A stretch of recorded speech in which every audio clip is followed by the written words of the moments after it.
Muy buenos días a todos. En principio, agradecer al comité organizador y al doctor Kaufman el haberme invitado.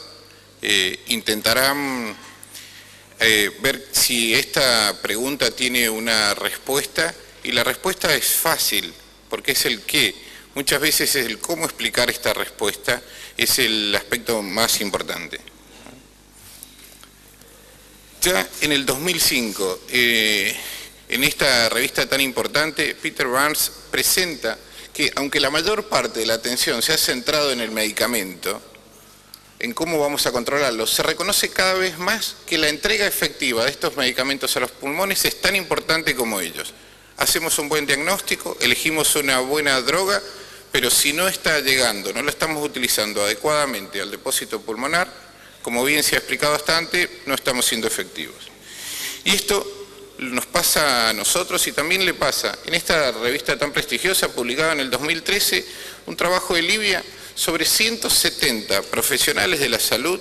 Se pueden evidenciar el 50%, en azul están los médicos, en rojo los farmacéuticos y las enfermeras en verde. Ustedes fíjense el altísimo falta de conocimiento, casi el 52% de los médicos no utilizaba o no sabía utilizar adecuadamente un inhalador de dosis medida. Esto es parte de la educación continua de qué es lo que estamos utilizando. Y en cuanto a la evolución, y bien se ha explicado en todo este tiempo, ninguno de estos aparatos que se utilizaban en toda la historia ha sido igual al otro. Y esto, explicarles por qué. ¿Son todos los inhaladores iguales? En esto nosotros vemos cuáles son las opciones que tenemos. Y acá les puse uno, el inhalador de dosis medida presurizado convencional, que es el que vemos frecuentemente, Ribujet, que se usa fundamentalmente en España y está para usar solamente budesonide, que tiene acoplado una cámara de aceleración de partículas para poner un depósito pulmonar. Los disparados por la inspiración, como el Easy Breath Autoinhaler, y acá les puse el Respimat. Si bien no usa propelente, es un inhalador de dosis medida. Y un poquito contarles que existen, ¿sí?, estas formas de aparatos para inhalar que minimizan los problemas, ya que son actuados cuando el paciente genera un flujo inspiratorio adecuado. Y con respecto al Respimat, si bien está en nuestro medio solamente con la medicación de tiotropio, existen en otros lugares donde los pacientes hoy viajan de un país a otro que usan la combinación de, estaba con tiotropio en la Argentina, y en otros países viene ipratropio más salbutamol. Esto son cartuchos, eso es una solución acuosa, es un inhalador multidosis, libera una dosis completa independientemente del flujo, no está libre de propelentes, y una parte interesante es que cuando se terminan las dosis se bloquea. Con respecto a los inhaladores de dosis medida presurizados, si son todos iguales, ¿cuáles son los componentes primero? El hecho de tener un contenedor, de qué propelente se va a utilizar, qué formulación, qué válvula y qué dispensador. Pensemos al inhalador en tres partes: una carcasa, una válvula y un bidón o canister. Cada uno de estos va a depender del material con el que se utiliza, la calidad de la válvula, si se usa surfactante, qué surfactante utiliza, para decir después de un tiempo que estos inhaladores no son todos iguales. Y ustedes fíjense, siempre decía el doctor que parecía viejo, y la verdad que sí, los otros días me di cuenta haciendo la referencia. Ustedes fíjense, Land describe receptores beta 1 y beta 2 en 1967, y en el 69 se descubre recién y se describe el salbutamol. O sea, yo nací en el 67, 2 años antes, soy mucho más viejo que el salbutamol. Y esto es de interesante para saber que todos estos inhaladores necesitan una calidad, y recién en el 95 la FDA aprueba un genérico. Y esto es un estudio más que importante, publicado en el 95, y también después el doctor Mayol en Chile presenta en el 95, que existe evidencia cierta in vitro que indica que los inhaladores de dosis medida producidos por diferentes compañías difieren en la cantidad de principio activo que liberan, en el número de dosis emitida y en la cantidad liberada de dosis. Por lo tanto, un inhalador no es igual al otro. Y hay otro aspecto con respecto a la compliance, la adherencia, ya que los pacientes, tampoco nosotros, podemos saber qué ocurre adentro de ese inhalador, y es que, entonces, al no saber qué ocurre, la FDA ha propuesto que los dispensadores de estos inhaladores deben estar equipados con un contador de dosis que indique el número de dosis remanentes. Es frecuente encontrar que los pacientes siguen utilizando el inhalador porque sigue saliendo aerosol y lo más probable es que ya se quedó sin medicación hace mucho tiempo y siga saliendo, como hace ruidito, un poco de propelente. Y este artículo del 2006 es muy interesante porque se evaluó telefónicamente a 500 familias en los Estados Unidos y se vio que el 25%, uno de cada 4 de los pacientes, cuando tenía una crisis asmática, fue a buscar su inhalador y estaba vacío. Dos palabras con respecto a esto. Hoy existe la ley 24.040 en la Argentina, es una ley nacional que los aerosoles, tanto los medicinales también, que fueron los que se le había dado un tiempo, no deben usar más como propelentes clorofluoroalcanos, sino hidrofluoroalcanos, ya que está demostrado, y es uno de los primeros trabajos, es un mexicano, Molina, que es el que lleva adelante la bandera, y después a través de el pacto en Montreal, donde se reúnen y todos estos sí dañan la capa de ozono. Con respecto a las aerocámaras, si son todas iguales, indudablemente que no, y sabemos la misma respuesta, pero en esto también tenemos que saber por qué, y por qué decir que no. Ya en este artículo del 2014 hay una revisión, para quien le interese la historia. Desde las primeras aerocámaras de inhalación ocupan un lugar destacado en la entrega de fármacos y fundamentalmente se crearon para disminuir la incoordinación entre la actuación y la inhalación y el gran depósito también hemos visto hasta ahora en los diferentes métodos que se produce con el inhalador de dosis medida la inhalación de la impactación de las partículas y entonces para disminuir la absorción sistémica posterior y disminuir los efectos colaterales. En esto en 1778 Smuts fue el primer creador de un espaciador y después tenemos los descendientes y podemos ver la historia de las aerocámaras valvuladas. Recordarles dos aspectos. La primera aerocámara valvulada para adulto fue en 1976 y la segunda es aerocámara valvulada para pediatría es 1986. Creemos que esto es de toda la vida, pero la verdad es que está cumpliendo sus primeros 29 años. Esto es, a pesar de las recomendaciones, aparece en esta revisión, de las guías internacionales, desafortunadamente su utilización por parte de los pacientes y de los profesionales sigue siendo muy pobre y un entendimiento de estos dispositivos es crucial para mejorar la prestación. Este es un resumen de todas las aerocámaras a lo largo de la historia que fueron apareciendo. ¿Hasta cuándo vamos a seguir discutiendo esto? Y la verdad que es interesante. Si utilizamos, bien dijo el doctor Bossi, si vamos a seguir utilizando aerocámaras valvuladas o no valvuladas, y es contarles cuáles son las partes de la aerocámara con respecto a máscara facial, válvula inspiratoria-expiratoria, cámara de contención y el acoplador del inhalador. Hasta ahora, muchas veces nos hemos quedado, se han centrado casi todos los estudios, es ver cómo era la válvula, si podíamos abrir o no la válvula, que no es un tema menor, pero hoy se sabe que uno de los aspectos más importantes es el material y también un elemento descuidado es la máscara facial. Ya vimos que se produce, si no se produce una buena coaptación, hay miles de estudios que producen menor depósito a nivel pulmonar. Entonces, darle más importancia a la máscara. Y después, utilizar una pieza bucal, fundamentalmente tipo pico de pato, que es la que produce mayor depósito pulmonar, menos resistencia. Y esto vamos a ver un par de ejemplos enseguida. Esto es un trabajo que ayudó a muchos de nosotros a poder entender por qué estos pacientes mejoraban cuando utilizábamos aerocámaras valvuladas versus un espaciador, una aerocámara que no estuviera valvulada.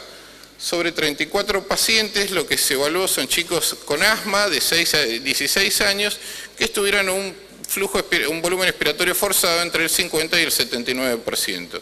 Se les dieron 100 microgramos de salbutamol y unos aerocámaras valvuladas y los otros no valvuladas.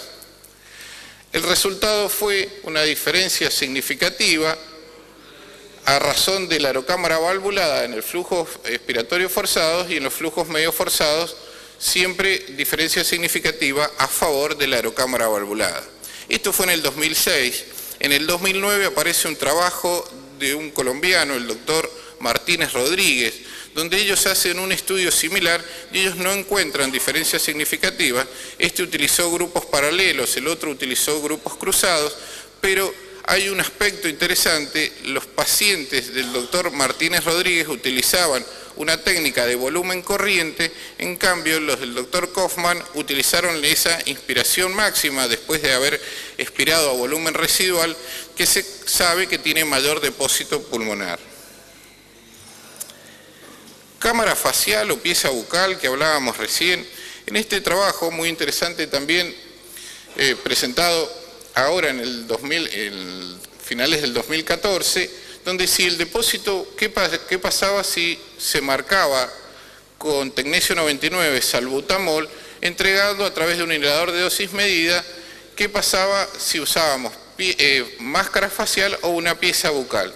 Se utilizaron chicos de 12 años, de 12 chicos entre 3 y 5 años. Esto es muy interesante porque en la práctica habitual no recomendamos, y esto es el utilizar la pieza bucal hasta cuando es más grande, si es que lo utilizamos, si no, usamos el inhalador solo. Y es interesante la conclusión, porque son chicos que tenían entre 3 y 5 años, y esto es, mayoritariamente hubo mayor depósito pulmonar con la máscara, fue el 18%, y con la boquilla el 22%.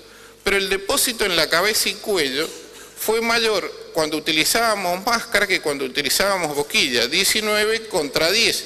Y esto es lo que vemos, en blanco la boquilla y en negro la pieza bucal. Por lo tanto, si estamos utilizando una aerocámara y estamos utilizando pacientes que tienen tratamiento con corticoides inhalados fundamentalmente, reducimos drásticamente el depósito en la vía aérea superior y los efectos colaterales y empezamos a utilizar una pieza bucal. Y la pieza bucal debería estar recomendada a partir de los 4 o 5 años de edad. Con respecto al diseño de las máscaras, y esto no es un tema menor, en esta revisión del 2008 del doctor Israel Amirab, es muy interesante porque acá se propone que no se le ha dado tanta importancia a la máscara, así como el cuerpo y las válvulas, qué material, qué características tuvieran, y el hacer hincapié que el diseño de las máscaras es primero y posiblemente el componente más importante del sistema, porque si no hay una buena máscara, no hay una buena adhesión, y esto produce menor depósito pulmonar. Y a modo de resumen, esto es lo que debería tener las características de una buena máscara facial. Un espacio muerto mínimo, bordes suaves y generosos, laminados por dentro, flexibilidad apropiada, transparente, bajo costo, agradable, suave, liviana, bien equilibrada y bien adaptada. Y esto es pensar en un producto para el paciente. Muchas veces vemos aerocámaras que son muy gruesas que el chico al solo contacto llora. Ya vimos como con el llanto se produce flujos inspiratorios más altos y menos depósito pulmonar. Con respecto a las cámaras de contención,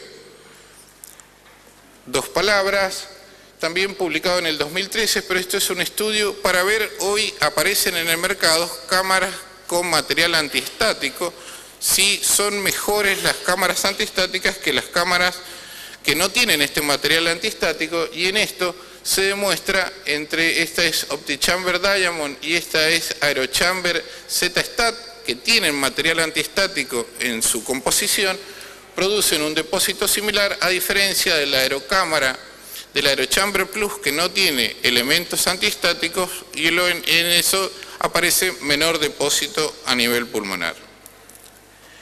Y un tema de las aerocámaras y que estamos utilizando con los chicos más pequeños es ¿Cuántas respiraciones a volúmenes corrientes necesitan? Este estudio es muy interesante porque el doctor Juul lo que hace es evaluar en niños, ustedes fíjense, determinar qué número de respiraciones necesarias para inhalar salbutamol en las diferentes aerocámaras. Utilizaron 2 aerocámaras de pequeño volumen, una de gran volumen de 750 mililitros y una botella de gaseosa. Y es muy importante que ellos logran, se puede ver acá, esto es a 2 respiraciones y esto es a 9, se hizo a 2, a 5 y a 9, cuántas respiraciones eran necesarias y se determinó que para los chicos pequeños, sobre todo los menores de 4 años, 2 volúmenes corrientes a través de una aerocámara fue mayor de lo esperado y que se necesitaban 2 respiraciones, a diferencia de las que tuvieran un volumen mayor, por ejemplo las mayores de 500 mililitros, que se necesitan 3 respiraciones a volumen corriente. Y acá, evitando, hay un neurólogo que anunció que los hombres que son más sociales, o sea que duermen menos, tienen más vida. Así que esperando que no se hayan dormido todavía y esperando regalarles un poco más de vida, es hacerles una pregunta. Si ustedes hoy indicarían, o existe, o han visto, ¿usted indicaría un aerosol cuando el niño duerme? La gran mayoría de nosotros hoy no lo indicamos, y esto es porque aparecen algunos datos en estos últimos años, en donde el doctor Janssen demostró que la llegada de aerosoles mejoraba notablemente cuando el niño dormía, casi duplicando la dosis que cuando el chico estaba despierto. Y esto es, se sabe que el niño respirando, cuando duerme, en su fase no REM, tiene respiraciones, volúmenes corrientes más regulares que cuando está despierto. Y también Murakami demuestra que en chicos sedados por centellografía se producía mayor depósito pulmonar, y esto tiene que ver con el patrón respiratorio mientras dormían que cuando estaban despiertos. Hasta hace poco uno de los últimos artículos era el del doctor Espósito, si era hacer o no hacer inhaladores de dosis medida con una aerocámara en los chicos mientras dormían, y el 70% de los chicos se despertó, por lo cual era imposible hacerlo, ya que cuando se despertaba el chico se movía o lloraba, por lo tanto no tenían depósito pulmonar. Ahora vengo a presentarles, no está todavía en la Argentina, pero probablemente que la tengamos dentro de poco, InspiraChamber, ¿sí? Esta aerocámara, con una máscara facial que se llama Shudder Mask, que lo que permite que los chicos que usan chupete puedan usarlo mientras están haciendo esta terapia inhalatoria. Y tiene 2 aspectos interesantes, que uno de los aspectos es cuánto se selló, cuánto está adherida a la máscara. Tiene una valvulita que cada vez que se mueve en forma vertical nos está asegurando de que tiene un buen sello, y tiene un indicador audible que en la medida que eso suena, el paciente está generando flujos inspiratorios muy altos. Y para mostrárselos, esto es el chico que usa chupete. Se le coloca el chupete con la máscara, se le permite, y ese chico, esto se lo puede hacer despierto, también dormido, ya que es interesante que el chico no llora y por lo tanto no se mueve o no se está tratando de salir de ese lugar. Y hasta ahora no teníamos artículos, y aparece este artículo del doctor Israel Amirab, que es un subtrabajo.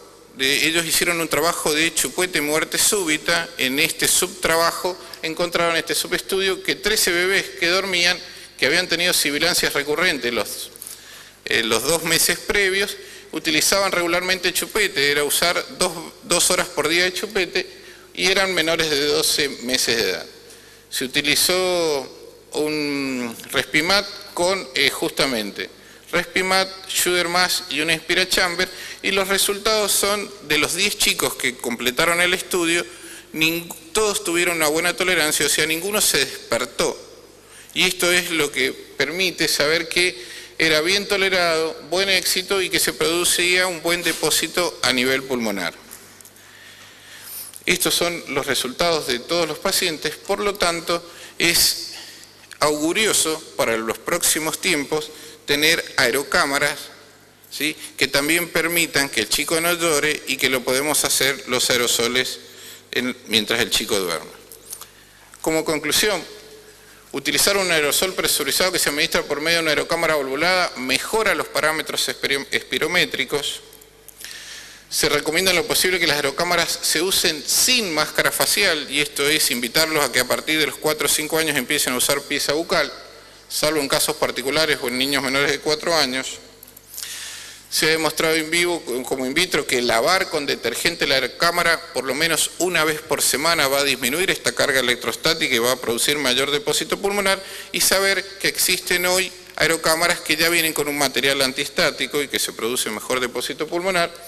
Y el uso de los inhaladores es considerado una piedra angular en el manejo de los pacientes con enfermedades respiratorias, pero su adecuada acción depende de un uso de un intermediario, una aerocámara valvulada adecuada. Y en la actualidad las guías no recomiendan la aerosol terapia inhalatoria durante el sueño, y es probable que nuevas investigaciones logren que este concepto se pueda revertir. Y creo que, finalizando, es necesario integrar una serie de acciones más allá del tratamiento farmacológico, fundadas en la educación del paciente, su familia, su comunidad, la capacitación del personal de salud profesional y no profesional, así como incorporar un enfoque más actualizado en la atención médica para lograr mejores resultados. Muchas gracias por su atención.